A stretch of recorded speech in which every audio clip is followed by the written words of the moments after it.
Hey YouTubers, it's CarGuy0660 with a deck tech update on the Boros Humans deck that I ran at game day today.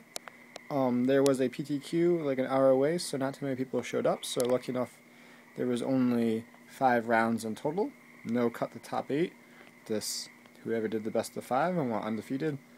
And I will like to just show off this awesome new Addison Restored Champion Game Day playmat to go along with my awesome Dark Ascension Game Day playmat that I got last time.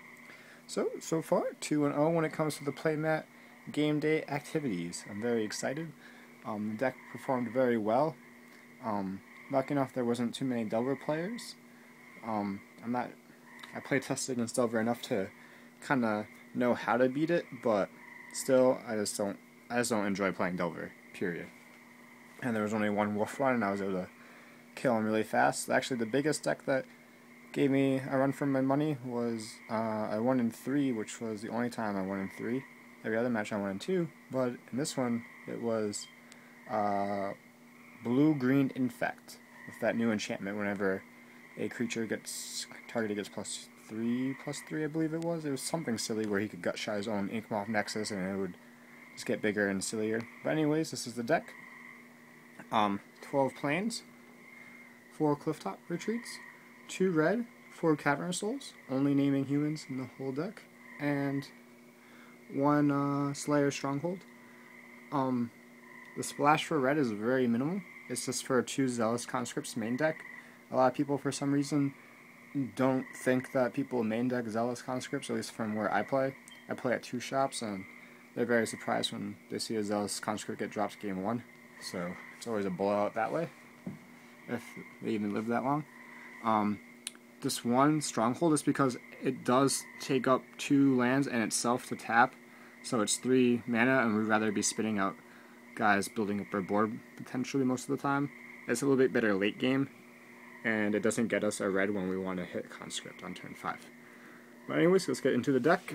My all-star player of the day, Champion the Parish. He was, I believe the biggest he was a 7/7 double strike plus an Angelic Destiny. So he was an 11/11 double striker for Strike Angel Flyer. It was pretty awesome. Most games he gets to see at least 3 to 5 power on average, somewhere in that area. He's my number 1 player. Sometimes I didn't even have him in my opening hand, which sucked, but a lot of times I did mulligan down to 6 if I didn't like the hand and I didn't see a champion. For Doom Travelers, this deck is he's mainly here to be able to go turn 2 if we don't have Gather the Townsfolk, maybe hit 2 Doom Travelers on 1 turn to give our champion a 3/3, or also he lives through board clears minus Terminus, like Blackstone, Day, whatever, Slagstorm, Whipflare, so he can apply the pressure, especially if there's an Honor of the Pure out. Along with Loyal Cathar, he's a 2/2 for 2 human Vig, which becomes relevant later on when we play our Riders of Gavony and whatnot, or Angelic Destiny. He's a great target for it. He's also great if we drop a sword and they, clear the board. His flip side's a 2/1 that can't block, it's black, so now we can just go, on the next turn, whatever, equip my Spirit from Doom Traveler or my Loyal Cathar with a Sword of War and Peace. Works just fine. I love that play. And then ending out the 2 drops is for Gather Townsfolk. Ideally you want, or at least I ideally wanted to be seeing 2 lands, a champion, a Gather, and a Loyal Cathar, or a Doom Traveler, or like an Honor Pure. Like, I really didn't care if I had more than 2 lands. I won one game real quick just with 2 lands. I went champion into Gather, into another Gather, into an Honor Pure, and it was just a GG. And then I stand corrected, not ending the 2 slot, which is for Honor the Pure. They make all our creatures except for 1, or 2 creatures total, but 1 creature Zealous Conscript get bigger. It makes our Doom Traveler Spirit even bigger in the air. And then Silverblade Paladin was probably the second MVP. If you can go turn 1 champion, turn 2 Gather, turn 3 Silverblade Soulbound, with now a 4/4, because he gets +3/+3 once this is dropped. So 2 off the Gather, and another one off Silverblade to give him +3/+3. Now he's double strike, so he's a 4/4 double striker. He should be able to kill anything on turn 3 if you're on the play pretty easily. If not, he's hitting in for 8. And I had one where he was a 5/5 with a Sword of War and Peace that hit in for double strike. So he hit for 10 plus a double sword proc, and the guy just scooped. Then 2 Fiend Hunters. We slow roll these. We never played them until we see things like Warm Coil, Titan, something that can give us some trouble. And then, or, you know, Concentrated Sphinx, if people still play that, or anything serious like that. Then we play 2 Swords of War and Pieces. They're great for equipping. A lot of times we want to slow roll these. We don't want to be dropping them on 3, especially if they're playing a blue deck with Negate or a Mana Leak available.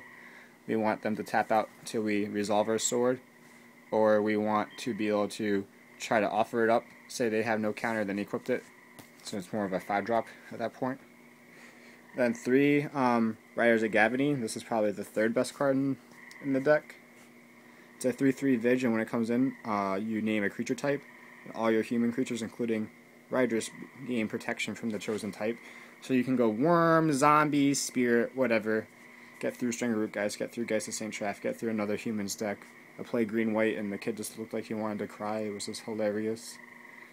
And whatnot, so those were there. They were great for me. 1 Hero Bladehold. When I was playtesting, I didn't like Riders as much as I do now. I just liked Hero Bladehold. It just seemed like, oh, a no-brainer. You play Hero Bladehold if you're playing humans in white. She's good at applying pressure and whatnot. She's good with Angelic Destiny, but it's a pretty big blowout if you go Hero past the turn. Like, this just impacts the board more on that turn than Hero Bladehold does, so that's why we're playing 1-up. Because this actually gives all your other creatures that could be out in the field immunity to a creature type. And get in for easy, cheap damage. But this just applies pressure where they have to react quick, or else they will probably die. And then Angelic Destiny to round out the 4-drop slot.